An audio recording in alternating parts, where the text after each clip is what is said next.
பிஸ்மில்லாஹி ரஹ்மான் ரஹீம். அல்ஹம்துலில்லா. மதிப்புக்குரிய சகோதர சகோதரிகளே, நாங்கள் இன்ஷா அல்லாஹ் இன்னும் ஓரிரு தினங்களிலே துல்ஹஜ் மாதத்தினுடைய முதல் 10 நாட்கள், உலகத்தினுடைய மிக கண்ணியமான நாட்களை அடைய இருக்கின்றோம். அல்லாஹு தஆலா சத்தியம் செய்து சொல்கின்ற நாட்கள் இவை. வலயாலி நஷ்ர், இந்த 10 இரவுகள் மீது சத்தியமாக. அதே போன்றுதான் நபிகளார் சொன்னார்கள், அல்லாஹ்விடத்திலே அமலு சாலிஹ் செய்வதற்கு மிக விருப்பமான நாட்கள் இது என்று சொன்னார்கள். எந்த அளவுக்கு என்றால், அல்லாஹ்வுடைய பாதையிலே நாங்கள் செலவு செய்வதற்கு, அல்லாஹ்வுடைய பாதையிலே கழிப்பதை விட இது மிக உன்னதமான பல மடங்கு நன்மைகளை தரக்கூடிய நாட்கள் என்று சொன்னார்கள். சுப்ஹானல்லாஹ். ஏனென்றால் மூசா அலைஹிஸ்ஸலாம் அவர்கள் அல்லாஹ்வோடு பேசிய நாட்கள் இவை. மார்க்கம் பூர்த்தியாக்கப்பட்ட நாட்கள் இவை, ஹஜ்ஜுடைய நாட்கள். எனவே இந்த நாட்களிலே நாங்கள் எங்களுடைய பிரதிநிதிகளை கஅபத்துல்லாஹ்வுக்கு அனுப்பி இருக்கின்றோம். அவர்கள் அங்கு ஹஜ்ஜி செய்கின்றார்கள். அதே நேரம் அல்லாஹு தஆலா ஊரில் இருக்கின்றவர்களுக்கும், அந்த வசதி வாய்ப்புகள் கிடைக்காமல் ஊரில் இருக்கின்றவர்களுக்கும் அதே நன்மைகளை தருவதற்கான ஒரு வாய்ப்பாக இந்த நாட்களிலே பல மடங்கு பல போனஸான நன்மைகளை எங்களுக்கு தருகின்றான். எந்த அளவுக்கு என்றால், ரமலானுடைய பிந்திய 10 சிறப்பானதா அல்லது துல்ஹஜ் மாதத்தினுடைய முதல் 10 சிறப்பானதா? அதிலே லைலத்துல் கத்ர் இரவு இருப்பது போன்று இதிலே அரஃபாவுடைய தினம் இருக்கின்றது. அதனால்தான் இவ்வளவு பெருமதியான இந்த நாட்களாக இவைகள் கருதப்படுகின்றது. அரஃபாவுடைய தினம் சூரியன் உதிக்கின்ற நாட்களிலே மிகவும் பெருமதியான நாள் அரஃபாவுடைய தினம் என்று நபிகளார் சொன்னார்கள். எல்லா பாவங்களும் மன்னிக்கப்படுகின்ற நாள். அல்லாஹு தஆலா அடிவானத்துக்கு இறங்கி வந்து அடியார்களோடு சந்திக்கின்ற நாட்கள். இவ்வளவு நன்மைகளையும் ஊரில் இருந்து கொண்டே அரஃபா நோன்பை பிடிக்கின்ற நேரம் நாங்கள் அடைந்து கொள்கின்றோம்.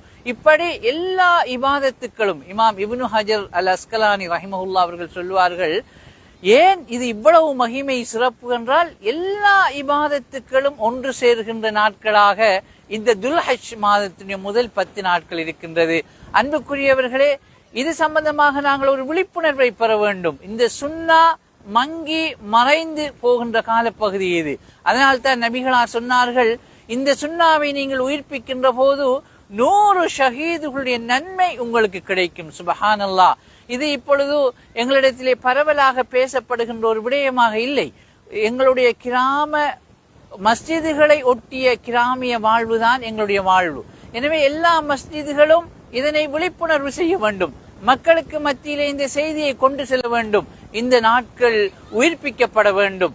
இது பேசு பொருளாக மாறினால், பிறகு மக்களுக்கு மத்தியிலே வந்தால், இது எல்லோர பார்வைக்கு வந்தால் அது இயல்பாக நடந்துவிடும். இன்று ஜகாத்துல் ஃபித்ர் இயல்பாக மாறி இருப்பது போல், உல்ஹியா மாறி இருப்பது போல், கியாமுல் மாறி இருப்பது போல் இதுவும் மாறும். ஆனால் அந்த மாற்றத்தை, அந்த பேசு பொருளை மக்களுக்கு மத்தியில் கொண்டு செல்லும் வரைக்கும் சில தியாகங்கள் தேவைப்படுகின்றது. எப்படி பத்ர் சஹாபாக்கள் இன்று வரை பேசப்படுகின்றார்கள் என்றால், எந்த உலக கவர்ச்சிகளும் இல்லாத நாளிலே உலகத்துக்கு இந்த சிந்தனை அறிமுகப்படுத்தினார்கள். அது அல்லாஹ்விடத்திலே இஹ்லாஸ் தக்வாவுக்கு மிக உயர்ந்த இடம். எனவேதான் நாங்களும் இந்த துல்ஹஜ் மாதத்தின் முதல் 10 நாட்களை ஒரு பேசு பொருளாக மாற்ற வேண்டும். குடும்பங்களாக அமர்ந்து பேச வேண்டும். நாங்கள் நிறுவனங்களாக அமைந்து பேச வேண்டும். மஸ்ஜிதுகளிலே இது ஒரு பேசு பொருளாக மாற வேண்டும். இந்த சுன்னா உயிர்ப்பிக்கப்பட வேண்டும். ஏனென்றால் ஒட்டுமொத்த உலகமும் சேர்ந்து ஒரு அதிர்வலையை ஏற்படுத்துகின்ற சந்தர்ப்பம் அது. இந்த உலகத்திலே ஒரு அதிர்வு ஏற்படுகின்றது. உலகத்தின் மையமான கஅபத்துல்லாஹ்வில் இருந்து சிலர் இதனை அல்லாஹ்வை ஒன்று நோக்க, உலகத்தில் உள்ள மூலை முடுக்குகளில் இருக்கின்ற எல்லோரும் இந்த ஹஜ்ஜை அல்லாஹ்வை ஞாபகப்படுத்துகின்ற போது நிச்சயமாக உலகத்தில் அது ஒரு அதிர்வை ஏற்படுத்துகின்றது. இது அல்லாஹ் எதிர்பார்க்கின்ற விடயம்.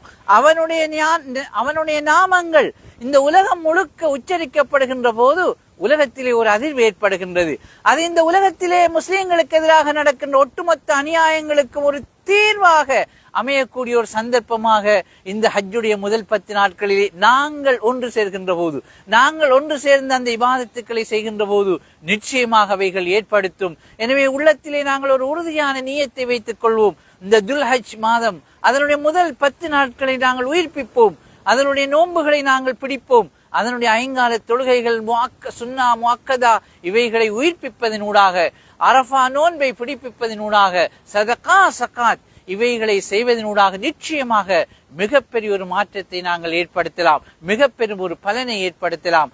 சமூக மாற்றங்கள் இப்படியான நாட்களில் இருந்துதான் வந்திருக்கின்றது. எனவே மதிப்புக்குரிய சகோதரர்களே, உள்ளத்திலே நாங்கள் ஒரு ஆழமான நீயத்தை வைத்துக் கொள்வோம். அல்லாஹ் எண்ணங்களுக்கு கூலி தருகின்றான். நாங்கள் நீயத்து வைத்தால் அதனை அவன் பூரணப்படுத்துகின்றான். அவனே உதவியாளனாக இருக்கின்றான், பொறுப்பாக இருக்கின்றான். ஆகவே நல்ல நீயத்தை வைத்து இந்த நாட்களை உயிர்ப்பிப்போம். வ ஆகிரு தஅவானா அனில் ஹம்துலில்லாஹி ரப்பில் ஆலமீன்.